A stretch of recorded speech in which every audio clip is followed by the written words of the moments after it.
Bonjour mes chers élèves, j'espère que vous allez bien. Soyez la bienvenue autrefois. On commence la séance de vocabulaire, la leçon, les préfixes. Alors, comme d'habitude, j'observe et je découvre, je lis le texte dessous. Les oiseaux s'envolent en faisant cui, cui, cui. La vache repart en battant de sa queue, toute fière de son me. Et la chouette se remet au lit.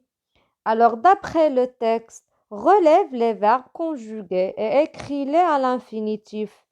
Alors, on a les oiseaux s'envolent. Voilà un verbe conjugué au troisième personne du pluriel au présent. S'envole. Alors, quel est l'infinitif du verbe s'envole? Voilà, s'envoler, c'est un verbe du premier groupe. Puis on a la vache repart. Alors, quel est l'infinitif du verbe repart? C'est très bien, repartir, c'est un verbe du troisième groupe. Et on a la chouette se remet. Alors, quel est l'infinitif du verbe se remet? C'est très bien, se remettre. C'est un verbe du troisième groupe. Alors, on a trois verbes. S'envoler, repartir, se remettre. Alors, d'après les verbes que tu as relevés, c'est-à-dire mettre, plutôt remettre, s'envoler, repartir, lequel est de la famille de partir, de mettre et de voler? Alors, on commence de verbe de partir. Alors, lequel est de la famille de verbe de partir?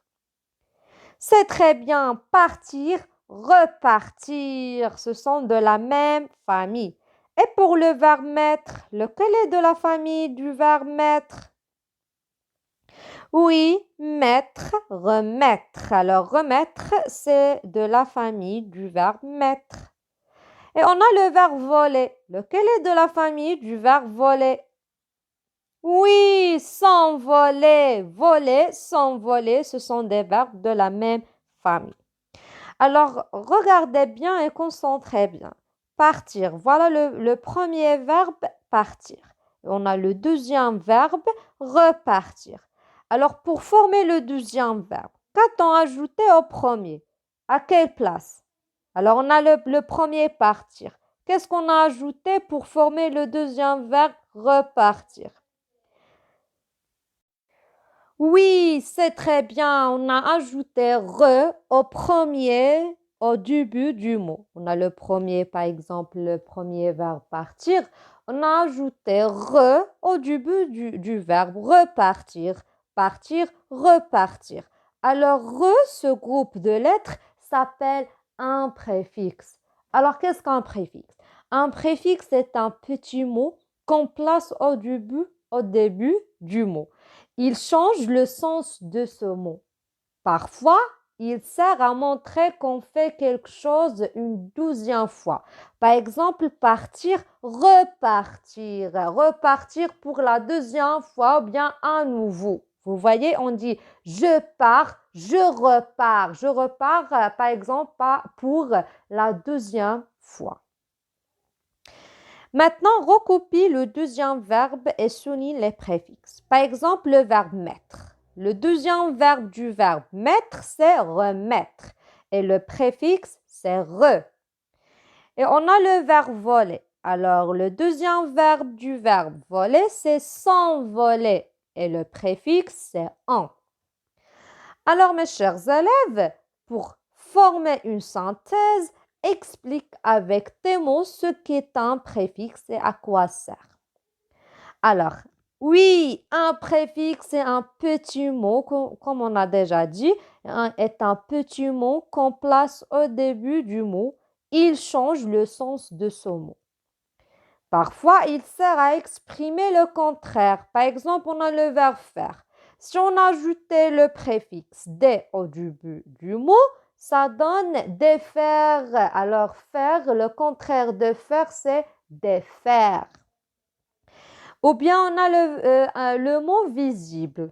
Si on ajoutait le préfixe un au début du mot visible, ça donne invisible, c'est-à-dire le contraire du mot visible.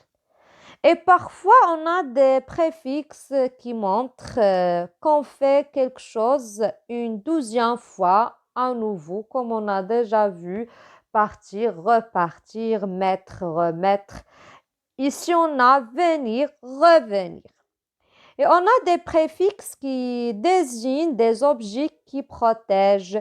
Par exemple, on a pluie. Vous connaissez la pluie. Alors, pluie, si on ajoutait le préfixe au début du mot pluie, ça donne parapluie, un objet qui protège de pluie. Et on a, par exemple, tonnerre. Si on ajoutait para au début du mot tonnerre, ça donne paratonnerre. C'est un objet qui protège. Et voilà, mes chers élèves, j'espère que j'ai bien expliqué la leçon des préfixes. Merci pour votre attention. Je vous aime beaucoup et à bientôt.